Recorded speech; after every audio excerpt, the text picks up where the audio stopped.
آپ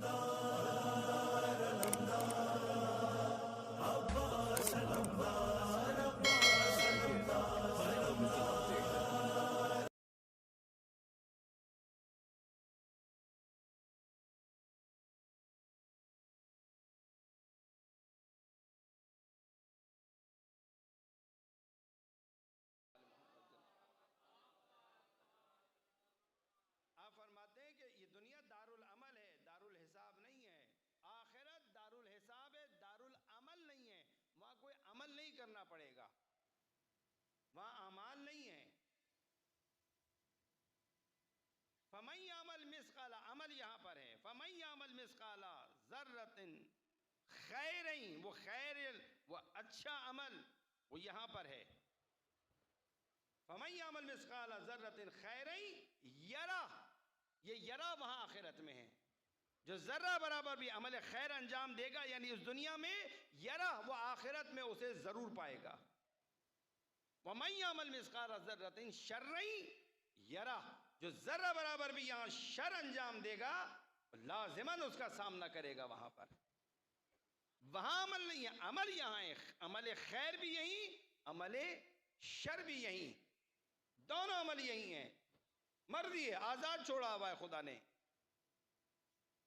نہیں روکے گا. تو کوئی فرشتہ آ کر نہیں روکے گا، کوئی بھی نہیں روکے گا. پیغمبر بھیج دیے، پیغمبروں کے برحق جانشین دے دیے تمہیں. 23 سال تک جبرائیل وحی لاتے رہے، اور قرآن جیسی عظیم کتاب کی حفاظت کا وعدہ بھی پروردگار عالم نے کر دیا، اور وہ کتاب تمہارے لیے محفوظ بنا دی. آزاد ہو تم، کوئی نہیں روکے گا، جو چاہے کرو، مرضی ہے تمہاری. بتا دیا وَنَفْسٍ وَمَا سَبَّاهَا فَأَلْهَمَهَا فُجُورَهَا وَتَقْوَاهَا، دونوں باتیں بتا دی ہیں،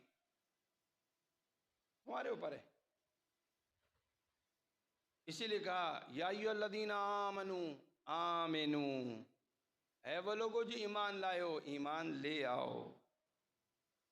ابھی زبانی ایمان لائے ہو، ذہنی ایمان لائے ہو، ابھی ایمان تمہارے دلوں میں داخل نہیں ہوا. ایمان اگر دل میں داخل ہو جائے تو نگاہ کبھی نامحرم کا پیچھا نہیں کر سکتی.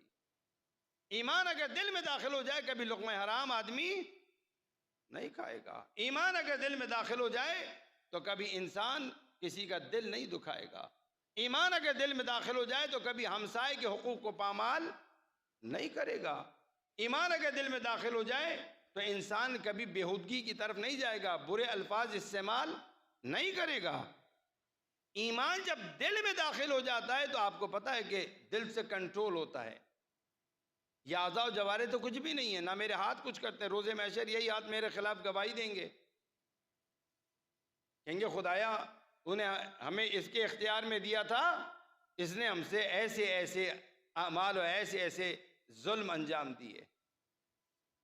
آنکھیں گواہی دیں گی ہمارے ہی خلاف، خدایا تو نے مجھے اس کے اختیار میں دیا تھا اور اس نے میرے ذریعے نہ جانے کیا کیا دیکھا جس کا تو نے منع کیا تھا. یہ ٹانگیں گواہی دیں گی خدایا تو نے اس کے اختیار میں ہمیں دیا تھا، حالانکہ تو نے منع کیا تھا. علماء نے بھی بہت سو نے منع کیا تھا، فقہاء نے فتوے بھی دیے تھے، مگر پھر بھی یہ مکس گیدرنگ کی شادی میں، بیاہ میں، سالگرہ کے پروگراموں میں جایا کرتا تھا، جھوٹے موٹے نہ جانے کیسے کیسے جواز بنا کے یہ گناہ کی محفلوں میں جایا کرتا تھا. ہر ایک عضو، سماعت، زبان، نگاہ، یہ اعضاء و جوارے گواہی دے دیں گے. کنٹرول یہاں سے. اگر ایمان وہاں پہ داخل ہو گیا تو مجال نہیں ہے وہاں سے کوئی ایسا آرڈر آ جائے ان ہاتھوں کے لیے کہ جس سے خدا ناراض ہوتا ہو. ایمان اگر داخل ہو جائے تو مجال نہیں کہ دل سے وہ ارادہ ہو کہ جو آنکھوں کو گناہ میں ملوث کر دے. اب اگر کوئی گناہوں کی طرف جاتا ہے تو اس کے معنی ہے کہ ایمان ابھی دلوں میں داخل نہیں ہوا، یقین نہیں ہے. یقین کی منزل بالاتر ہے. ایمان ہی نہیں لایا تو یقین کی منزل پہ کیسے پہنچے گا؟ یقین تو عمل کے ذریعے پیدا ہوتا ہے. ایمان دل میں داخل ہوگا اور پھر یہ عمل کرے گا، اور جب عمل کرے گا تو پھر یقین کی منزلیں آئیں گی.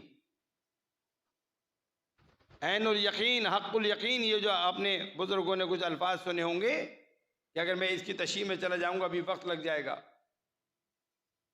جب تک انسان عملاً کوئی کام نہیں کرتا، صرف تھیوری پڑھ لینا. آپ دیکھتے ہیں ڈاکٹر بنتے تو 2 سال کی ہاؤس جاب ہوتی ہے. وہ کیا ہوتی ہے؟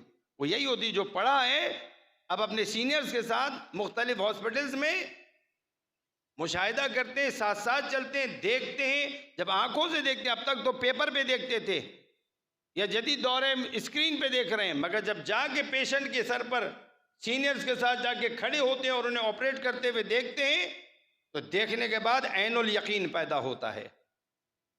اور جب خود انجام دیتے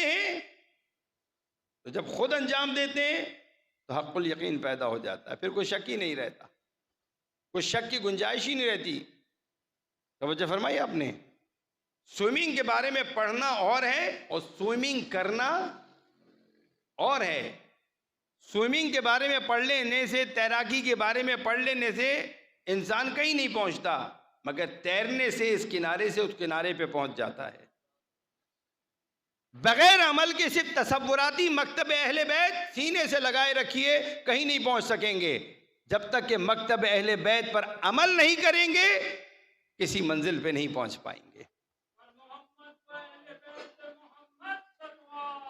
اللہم صلی علی محمد. توجہ فرمائی آپ نے. عمل پہ زور دیا ہے.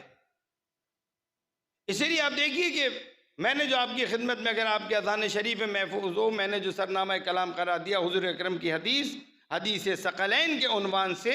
اللہ کے رسول نے کیا فرمایا؟ انی تارکن فیکم الثقلین، میں تمہارے درمیان 2 گرا پاہا چیزیں چھوڑے جا رہا ہوں، 2 قیمتی چیزیں چھوڑے جا رہا ہوں. کتاب اللہ، پہلے فرمایا اللہ کی کتاب، اور پھر فرمایا وعطرتی اہل بیتی، میری عطرت اہل بیت. ما ان تمسکتم بہما، جب تک تم ان دونوں سے متمسک رہو گے میرے بعد ہرگز گمراہ نہیں ہوگے. ان یعنی کتاب اور اہل بیت، ان 2 سے اگر تمہارا تمسک رہا تو تم گمراہ نہیں ہوگے، راہ گم نہیں کرو گے. اچھا فرمایا کہ لن تضلوا بعدی، گمراہ نہیں ہوگے. یہ گمراہ جو اس کا ترجمہ ہے گمراہ نہیں، راہ گم نہیں کرو گے. یہ راہ جو کہتے ہیں، یہ راہ کیا ہوتی ہے؟ ہائی وے کیا ہوتا ہے؟ موٹر وے، آج کے جدید الفاظ. یہ کیا ہوتا ہے؟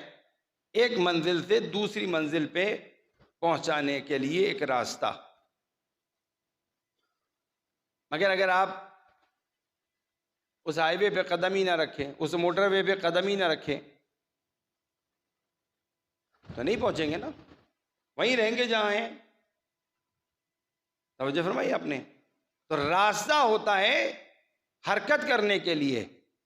راستے کا تعلق سوچ سے نہیں ہے، راستے کا تعلق ہے عمل سے. راستے کا تعلق ہے عمل سے. چھٹے امام جعفر صادق علیہ السلام ارشاد فرماتے ہیں،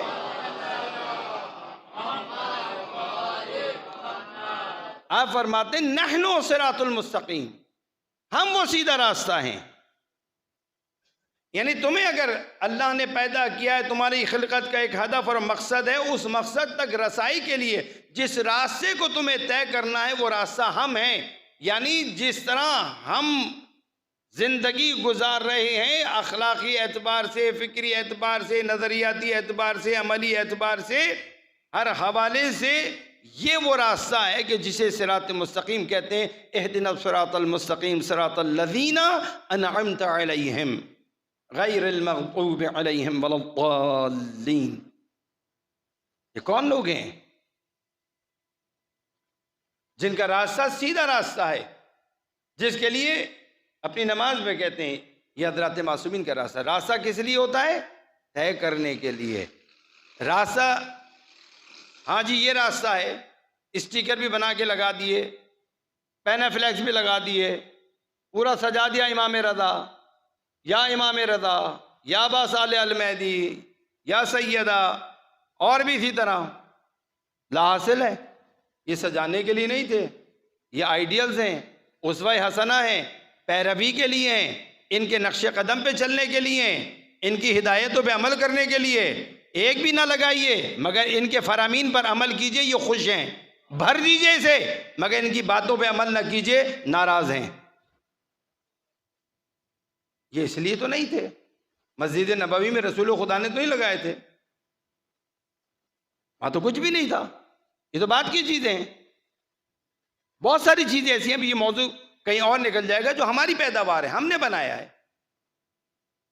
بہت سارے نام ہمارے ہیں۔ یہ لباس اسلام نے نہیں دیا ہمیں، یہ پیغمبر نے نہیں دیا ہمیں، یہ سب کے لیے ہے۔ ابا پہن کے آپ بھی نماز پڑھیں مستحب ہے، امامہ لگا کے آپ بھی نمازیں پڑھیں مستحب ہے، وہ مشکل نہیں ہے، سنت ہے۔ اگر اس نیت سے پڑھتے ہیں کہ اس لیے پہن کے پڑھ رہا ہوں کہ رسول خدا ائمہ خدا علیہ الصلوۃ والسلام اس لباس میں نماز پڑھا کرتے تو آپ کی نماز کے ثواب بڑھ جائے گا، اس کا کوئی تعلق دین سے نہیں ہے۔ بنا دیے کوئی ڈاکٹرز کی طرح، انجینئرز کی طرح، کوئی کسی پروفیشن کا کوئی یونیفارم نہیں ہے یہ، کیسے اس کا دین سے، شریعت سے کوئی تعلق نہیں، شریعت کا حکم نہیں ہے یہ۔ بقیہ عناوین جتنے بھی ہیں، ملا جیسے ملتا ہے، شیخ، اور ساری یہ شیخ بھی یہ آئے 4 صدی کے بعد الفاظ اضافہ ہونے شروع ہوئے، اور بھی اس طرح کی خطابات۔ دین نے دیا ہے عالم دین، دین میں بس عالم دین، کوئی خطاب نہیں دیا کسی کو دین نے، قرآن میں کسی کے لیے کوئی خطاب نہیں۔ علماء کا ہے، جس حدیث کو دیکھیے، العلماء ورثۃ الانبیاء، العلماء امناء الرسل، توجہ فرمائی آپ نے، لفظ علماء ملے گا آپ کو، عالم دین ملے گا آپ کو، باقی تو ہمیں جس کو چاہے آیت اللہ بنا دیں، جس کو چاہے حجت الاسلام بنا دیں، یہ تو سلسلہ ہمارے اختیار میں، اپنی اپنی پسند۔ درود پڑھیے پر محمد و آل محمد۔